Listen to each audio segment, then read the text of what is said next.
பராசக்தி பட ஹீரோ யார் அப்படின்னு கேட்டால் உங்களுக்கு விளங்குற மாதிரி இப்போ சொல்கிறேன்.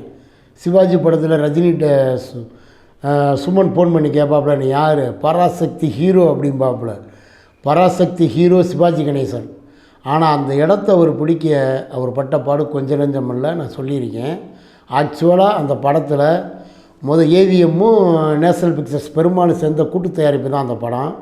அப்போ ஏவிஎம்முக்கு சிவாஜி நடிக்க வைக்க சம்மதம் இல்லை.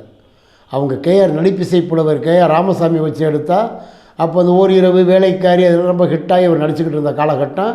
ரொம்ப பிஸியாகவும் இருந்திருக்காரு. இவங்க போய் கேட்டிருக்காங்க, அவர் பிஸின்னே வருது. அப்போ நேஷனல் பிக்சர்ஸ் பங்குதாரர் பெருமாள் சொல்லிட்டாரு, நீங்கள் என்ன சொன்னாலும் சரி, எவ்வளோ சொன்னாலும் சரி, சிவாஜியை வச்சு படம் எடுக்கிறதுனா நான் வர்றேன், இல்லாட்டி கூட்டத்திலேருந்து விலகிக்கிறேன், கூட்டம் முடிச்சுக்கிறோன்னு சொன்னதுக்கப்புறம் அரை மனசோடு தான் சிவாஜியை போட்டு அந்த படம் எடுத்திருக்காங்க. அந்த சிவாஜி நடித்து சூப்பர் டூப்பர் ஹிட் ஆகி ஒரே இரவில் சூப்பர் ஸ்டார் ஆகி இன்றைக்கி வரைக்கும் மங்கா புகழுடன் வாழ்கிறாருன்னா அது காரணம் நேஷனல் பிக்சர்ஸ் பெருமாள். அதே மாதிரி அந்த நடிப்பின் மேலே சிவாஜி வைத்த நம்பிக்கை. 3வது ரசிகர்கள். 1954 கலைஞர் வசனத்தில் நடிகர் திலகம், கண்ணாம்பா, எஸ்எஸ்ஆர், டிஆர் ராஜகுமாரி இவங்கெல்லாம் பின்னி எடுத்த கடல் தெரிக்கும் வசனம் மனோகரா. ஆனால் அந்த மனோகரா படத்தில் நடிக்க வேண்டியது யாராக இருந்துச்சு தெரியுமா உங்களுக்கு?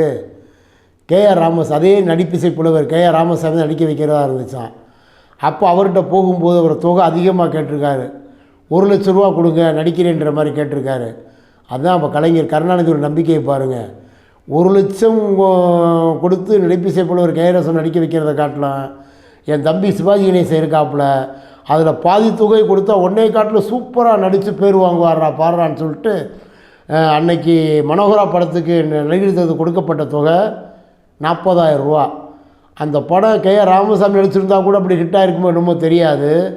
நடிகர் திலகம் நடித்து பல பேருக்கு பேர் வாங்கி கொடுத்தது. அதாவது கலைஞரோட பேனாமுனையும் நடிகர் திலகோட நடிப்பும் கண்ணாம்பா வசனம் பின்னிருப்பார் கருணாநிதி. அதை அச்சர சுத்தமாக பேசி சிவாஜி நடிச்சிருப்பார். படம் சூப்பர் டூப்பர் ஹிட்டு. வெள்ளி விழா 25 வாரங்கள் ஓடின வெள்ளி விழா படம் அது.